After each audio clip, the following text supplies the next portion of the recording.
अक्टूबर 2022।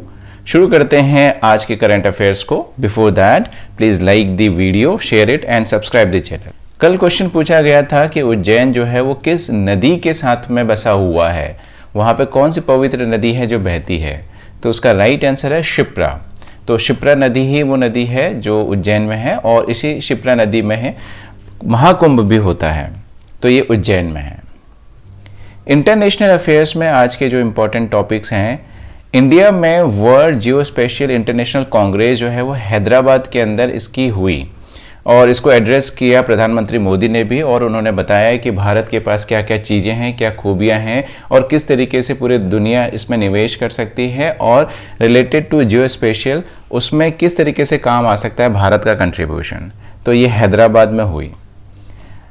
India और Norway के बीच में 6th मीटिंग हुई joint working group on higher education 11 October को न्यू दिल्ली में। तो इसमें इंडिया और नॉर्वे दोनों ही कंट्रीज़ ने डिसाइड किया कि किस तरीके से एजुकेशन को आगे लेके जा सकते हैं, किस तरीके से कोलैबोरेट कर सकते हैं और एक दूसरे को कंट्रीब्यूट कर सकते हैं आगे बढ़ने में, और एजुकेशन को एडवांस करने में किस तरीके से दोनों महत्वपूर्ण भूमिका निभा सकते हैं।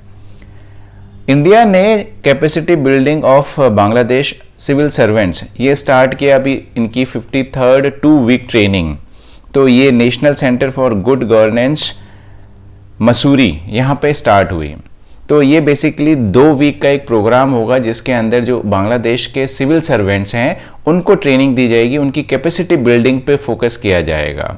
और आने वाले टाइम में by 2025 ministry of external affairs के साथ पार्टनरशिप के थ्रू 1800 के आसपास बांग्लादेश के सिविल सर्वेंट्स को ट्रेनिंग दी जाएगी इस तरीके से इंडिया में। यूएसएसआर एकेडमी ऑफ साइंसेस, मतलब रशिया की एक एकेडमी है, उन्होंने इंडिया को मून रॉक्स के सैंपल्स देने के लिए एग्री किया है। यहाँ से कुछ साइंटिस्ट जाएंगे वहाँ पे, उसको लेके आएंगे और उसके बाद उस मून रॉक्स पे स्टडी करेगा भारत और साथ में कोलैबोरेट करेगा यूएसएसआर एकेडमी ऑफ साइंसेस। तो इस तरीके से जो स्पेस रिसर्च है उन पे भी दोनों कंट्रीज़ मिलके साथ में काम करेंगी। अक्टूबर फेस्ट म्यूनिच जर्मनी के अंदर स्टार्ट हुआ है 12 अक्टूबर को।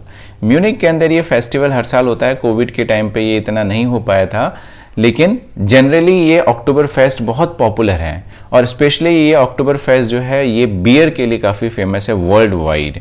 तो अलग अलग जगहों से, देश दुनिया से लोग आते हैं यहाँ पे बियर्स, अलग अलग वैरायटी की बियर्स पीने के लिए, और भी दूसरी एक्टिविटीज़ वहाँ पे होती हैं। नेशनल अफेयर्स में बात करें तो अभी जो हमारे current chief justice of India हैं यू ललित, उन्होंने रिकमेंड किया है अपने नेक्स्ट जो उनके सक्सेसर होंगे, मतलब नेक्स्ट चीफ जस्टिस कौन होगा, उन्होंने नाम दिया है DY चंद्रचूड़ का। तो ये एक परंपरा रहती है सुप्रीम कोर्ट के अंदर कि जो भी करंट CJI होता है वो नाम प्रपोज करता है गवर्नमेंट को कि मेरे बाद चीफ जस्टिस इसको बनाया जाए या ये हो सकता है, तो वो नेम रिकमेंड करते हैं गवर्नमेंट को। तो यू ललित जी ने DY चंद्रचूड़ का नाम रिकमेंड किया है क्योंकि यू ललित जो हैं वो 8 नवंबर को रिटायर हो रहे हैं, तो तब तक जो नए चीफ जस्टिस ऑफ इंडिया हैं उनका अनाउंसमेंट होगा और वो पदभार संभालेंगे। प्रधानमंत्री मोदी ने फाउंडेशन स्टोन रखा है कंट्री के पहले बल्क ड्रग पार्क का गुजरात में 10 अक्टूबर को। मतलब बल्क ड्रग पार्क जहाँ पे बल्क में ड्रग्स बनाई जाएंगी, ड्रग्स मतलब आपके मेडिसिन्स और इस तरह की चीज़ें बनाई जाएंगी, तो एक बहुत बड़ा पार्क जो है वो बनाया जाएगा। इसका नींव रखी है गुजरात में प्रधानमंत्री मोदी ने। और ये ड्रग पार्क्स जो हैं ये अलग अलग स्टेट्स में बनेंगी इंडिया के, जैसे कि हिमाचल प्रदेश में भी एक बनेगा, गुजरात हो गया और आंध्र प्रदेश, इन जगहों पे ये ड्रग पार्क्स बनेंगे। कल प्रधानमंत्री मोदी ने श्री महाकाल लोक प्रोजेक्ट जो है इसको डेडिकेट किया है नेशन को, मतलब इसका अनावरण किया है, कल इसका इनॉग्रेशन किया है उज्जैन के अंदर। तो ये जो श्री महाकाल लोक प्रोजेक्ट है ये लगभग 850 करोड़ रुपए की लागत से बनाया जाएगा और अलग अलग फेजेस में इसमें अलग अलग डेवलपमेंट वर्क्स होंगे। पहले फेज में अभी अनावरण उसका हुआ है। तो कल की वीडियो में भी हमने बात करी थी कि जो महाकाल लोक है ये एक तरह से शिव की अपने आप में एक जो दुनिया होती है उसको दिखाने का प्रयास है और अपने आप में रिलीजियस और टूरिज्म पॉइंट ऑफ व्यू से काफ़ी इंपॉर्टेंट जगह होगी। आर्मी ने कल संजीवनी लाइफस्टाइल क्लिनिक को इनॉग्रेट किया है। जो आर्मी के जो ऑफिसर्स होते हैं उनकी वाइफ और सोल्जर्स की वाइफ का एक एसोसिएशन है, आवा, आर्मी वाइफ्स वेलफेयर एसोसिएशन। तो उन्होंने इसका कल उद्घाटन किया है, संजीवनी लाइफ स्टाइल क्लिनिक। तो ये क्या करेगा, जितने भी आर्मी और डिफेंस के लोग हैं उनके जो सर्विंग और रिटायर्ड फैमिली मेम्बर्स होंगे या वो खुद, उनको डाइट, एक्सरसाइज और बिहेवियर से रिलेटेड काउंसलिंग देने का ये काम करेगा। तो एक तरह से मोरल बूस्टिंग का काम करेगा ये। नेशनल अफेयर्स में यूनियन मिनिस्टर जो हैं रोड ट्रांसपोर्ट एंड हाईवेज के, नितिन गडकरी जी, उन्होंने कल लॉन्च किया है टोयोटा के पहले पायलट प्रोजेक्ट को, जिसमें वो काम कर रहे हैं flexi fuel strong hybrid electric vehicle. मतलब इसमें क्या होगा, जो व्हीकल होगा वो 100% पेट्रोल पे भी रन करेगा और 20 to 100% blended ethanol and electric power. तो दोनों और तीनों चीज़ों पे ये काम करेगा। इस तरह का एक व्हीकल वो बना रहे हैं। तो उसका पहला एक पायलट प्रोजेक्ट जो है नितिन गडकरी जी ने लॉन्च किया है। हरियाणा गवर्नमेंट ने बोला है कि अब जैसे सर्दियां आ रही हैं, दिल्ली एनसीआर के अंदर स्मॉग का, पॉल्यूशन का बहुत ज़्यादा प्रॉब्लम होता है और उसका बहुत बड़ा एक क्रेडिट जो है वो स्टेबल बर्निंग को जाता है। मतलब जो धान की जो स्ट्रॉज होती हैं, बचती हैं, जो बचता है उसका पार्ट, तो उसको जलाया जाता है हरियाणा, पंजाब और आसपास के एरियाज़ में। तो उसकी वजह से स्मॉग और ये पॉल्यूशन काफ़ी ज़्यादा होता है। तो हरियाणा के चीफ मिनिस्टर मनोहर लाल खट्टर ने बोला है कि हम जो ये पैडी स्ट्रॉ होंगे, धान की बची हुई जो स्ट्रॉज होती हैं, तो उनको हम एमएसपी पर ख़रीदेंगे, जिससे हम इस पॉल्यूशन पे और स्टेबल बर्निंग पे थोड़ा सा लगाम लगा सकें। इलेक्शन कमीशन ने ढाल और तलवार का सिंबल दिया है एकनाथ शिंदे फैक्शन को, शिवसेना के। जैसे हम जानते हैं कि शिवसेना के दो फैक्शन बन गए थे, एक ठाकरे ग्रुप और एक एकनाथ शिंदे ग्रुप। तो अंधेरी ईस्ट के अंदर अभी एक असेंबली इलेक्शन है, बाई इलेक्शन। तो वहाँ पे शिवसेना ठाकरे ग्रुप जो है अपना एक कैंडिडेट खड़ा कर रहा है और एकनाथ शिंदे ग्रुप जो है वो बीजेपी की कैंडिडेट को सपोर्ट कर रहे हैं।